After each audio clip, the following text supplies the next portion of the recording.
Hello hi ನಮಸ್ಕಾರ, ನಾನ್ ನಿಮ್ಮ ಪ್ರಿಯಾಂಕಾ. ಈಗ ಬೇತಾಳ ರಾಜನ್ಗೆ ಕತೆ ಹೇಳೋದಕ್ಕೆ ಶುರು ಮಾಡ್ತು.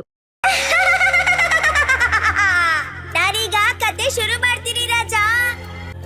ಒಂದಾನೊಂದು ಕಾಲದಲ್ಲಿ ಬಂದಾಲ ಅನ್ನೋ ಒಂದು ರಾಜ್ಯ ಇತ್ತು ಅಂತ ಬೇತಾಳ ಕತೆ ಹೇಳೋದಕ್ಕೆ ಶುರು ಮಾಡ್ತು.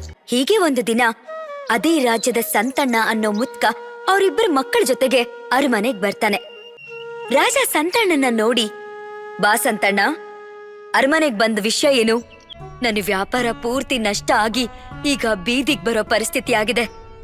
ನೀವ್ ನನಗೆ ಒಂದು 500 ನಾಣ್ಯ ಸಾಲವಾಗಿ ಕೊಟ್ರೆ ನನಗೆ ತುಂಬಾ ಸಹಾಯ ಆಗತ್ತೆ.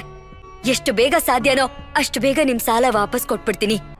ನೀನೇನಾದ್ರೂ ಒಂದ್ ವೇಳೆ ವಾಪಸ್ ಕೊಡದೆ ಹೋದ್ರೆ ನನಗೆ 2 ಗಂಡ್ಮಕ್ಳಿದ್ದಾರೆ. ನಾನು ಅವ್ರನ್ನ ಇಲ್ಲಿ ನಿಮ್ ಸೇವೆಗೆ ಅಂತ ಬಿಟ್ಟು ಹೋಗ್ತೀನಿ. ಅವ್ರಿಗೆ ಕಣ್ ಕಾಣ್ಸಲ್ಲ ಮಹಾಪ್ರಭು, ಆದ್ರೆ ಎಲ್ರಿಗಿಂತ ತುಂಬಾ ಬುದ್ಧಿವಂತರು ಅವರು.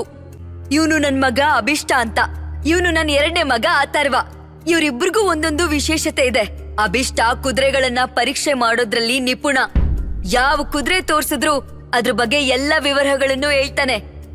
ನನ್ 2ನೇ ಮಗ ಅಥರ್ವ, ನೀವು ಎಂತ ಆಭರಣ ಕೊಟ್ರು ಪರೀಕ್ಷೆ ಮಾಡಿ ಅದ್ರ ಬಗ್ಗೆ ಎಲ್ಲಾ ವಿಚಾರನೂ ಹೇಳ್ತಾನೆ. ಇದನ್ನ ಕೇಳಿ ರಾಜನ್ಗೆ ತುಂಬಾ ಆಶ್ಚರ್ಯ ಆಗತ್ತೆ. ಅಲ್ಲ ಸಂತಣ್ಣ, ಅವರಿಬ್ರಿಗೂ ಕಣ್ ಕಾಣ್ಸಲ್ಲ ತಾನೆ? ನಿಜವಾಗ್ಲೂ ನೀನ್ ಹೇಳಿದ ಕೆಲ್ಸಗಳನ್ನ ಅವರಿಬ್ರು ಮಾಡ್ತಾರಾ? ಆಗ ವೃದ್ಧ, ಅದ್ರಲ್ಲಿ ಯಾವ ಸಂಶಯನೂ ಇಲ್ಲ ಮಹಾಪ್ರಭು. ಒಂದ್ ವೇಳೆ ನಾನ್ ಹೇಳೋದು ಸುಳ್ಳಂತ ನಿಮ್ಗನ್ಸಿದ್ರೆ ನಾನ್ ವಾಪಸ್ ಬಂದ್ಮೇಲೆ ನನ್ ಮುಂದೆನೆ ನನ್ ಮಕ್ಕಳ ತಲೆನ ಕತ್ತರಿಸ್ಬಿಡಿ. ಜೊತೆಗೆ ನನ್ ತಲೆ ಕೂಡ ಕತ್ತರಿಸ್ಬೋದು. ರಾಜನ್ಗೆ ಇದನ್ನ ನಂಬಕ್ ಆಗದೆ ಹೋದ್ರು ಸಂತಣ್ಣನ್ ಮಾತ್ನ ನಂಬಿ ಅವನ್ಗೆ 500 ಚಿನ್ನದ ನಾಣ್ಯಗಳನ್ನ ಕೊಟ್ಟ. ವೃದ್ಧ ಅದನ್ನ ತಗೊಂಡು ಅಲ್ಲಿಂದ ಹೊರಟೋದ. ಅವನಿಬ್ಬರು ಮಕ್ಕಳು ಅರಮನೆಯಲ್ಲೇ ಕೆಲ್ಸ ಮಾಡೋದಕ್ಕೆ ಶುರು ಮಾಡಿದ್ರು.